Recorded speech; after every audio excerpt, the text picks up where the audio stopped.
की इस वीडियो में मैं बताने वाला हूँ कि आजकल सोशल मीडिया का दौर है। हर तरफ बुरी खबरें फैल रही है, ना तो हमें कुछ समझ आ रहा है इस वक्त, इस ज़माने में, इस मॉडर्न दौर में, इस टेक्नोलॉजी के दौर में, इस सोशल मीडिया के दौर में हमारे लिए हकीकत और झूठ को पहचानना बहुत मुश्किल हो गया है। वो इस तरह के ना तो हम हकीकत तक पहुंच पाते हैं और ना ही हम झूठी बात को झूठ तस्वर कर सकते हैं और ना ही झूठ को झूठ या गलत करार दे सकते हैं। हर तरफ जहां भी देखा जाए, जिस तरफ से अक्सरियत की ज्यादती हो, ज्यादा अक्सरियत जिस चीज को फॉलो करे, जिस चीज को शेयर करे, बस वही चीज हमारे लिए हकीकत बन जाती है और फिर उसको झूठ साबित करना हमारे लिए मुश्किल हो जाता है। सोशल मीडिया के दौर में अगर कोई बुरी बात फैलाई जाए, झूठ फैलाया जाए, कोई प्रोपेगेंडा किया जाए तो बहुत ही आसानी से उसको तरक्की मिल जाती है, वो कामयाबी की तरफ रवाना हो जाता है। लेकिन हमें सोशल मीडिया को अच्छी तरह से किस तरह यूज करना है, सोशल मीडिया को किस तरह पॉजिटिविटी की तरह इस्तेमाल करें, किस तरह पॉजिटिव साइड पर इसको लेके जाएं, हम किस तरह सोशल मीडिया के नेगेटिव चीजों से बचें। सोशल मीडिया में नेगेटिव चीजों से बचने के लिए पहले तो सोशल मीडिया के टाइम को मुकर्रर किया जाए। हम 24 घंटे में से ना हमारे नींद का कोई टाइम टेबल है, ना हमारा मोबाइल यूज करने का कोई टाइम टेबल है, ना हमें अपनी फैमिली को वक्त देने के लिए कोई टाइम टेबल है और ना ही हमें अपने काम पर जाने के लिए कोई टाइम टेबल मुकर्रर किया हुआ है।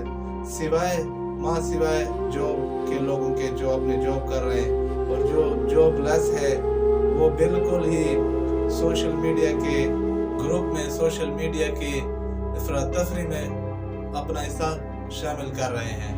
तो इन चीज़ों से बचने के लिए, इन चीज़ों में हकीकत को जानने के लिए हमें क्या करना चाहिए? इसके लिए हमें हर चीज़ को टाइम देना है और हर चीज़ को, हकीकत को मालूम करने के लिए हमें उसकी गहराई में जानना चाहिए।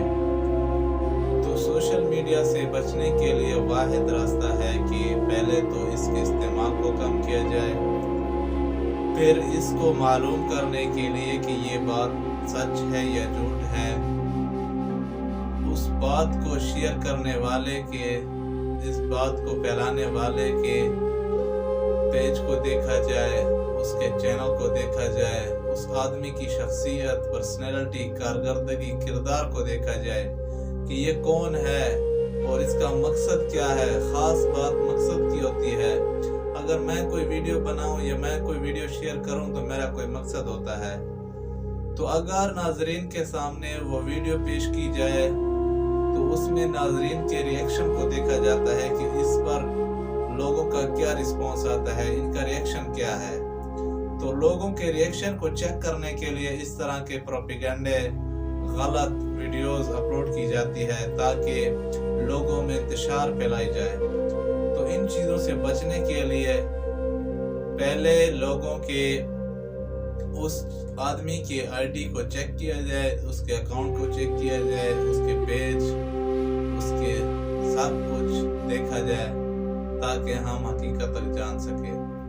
थैंक यू आज का मेरा ये वीडियो देखने का शुक्रिया, बड़ी मेहरबानी। अगर आप लोग मेरे YouTube चैनल पर पहली बार आए हुए हैं तो मेरे YouTube चैनल को सब्सक्राइब करें, लाइक करें, शेयर करें और अपनी राय का इजहार जरूर दीजिए। आजकल नेगेटिविटी आम हो रही है। पहले अगर कोई अच्छी चीज़ खरीदनी होती तो उस पर हमें पैसा खर्च करना होता था। आजकल के ज़माने में एक बुरी चीज़ हमें मिल रही है, मुफ्त में पैकेज की सूरत में मिल रही है, और वो क्या चीज़ है? वो है नेगेटिविटी। चाहे आप बाहर हैं, अंदर हैं, मुल्क के बाहर हैं, मुल्क के अंदर हैं, चाहे आप जॉब कर रहे हैं, चाहे आप फ्री हैं, चाहे आप रोजगार कर रहे हैं, चाहे आप गरीब हैं, चाहे आप अमीर हैं, हर आदमी की तरफ नेगेटिविटी इस तरह भाग रही है जिस तरह कोरोना पहले से लोगों को चमट जाता था। Thank you.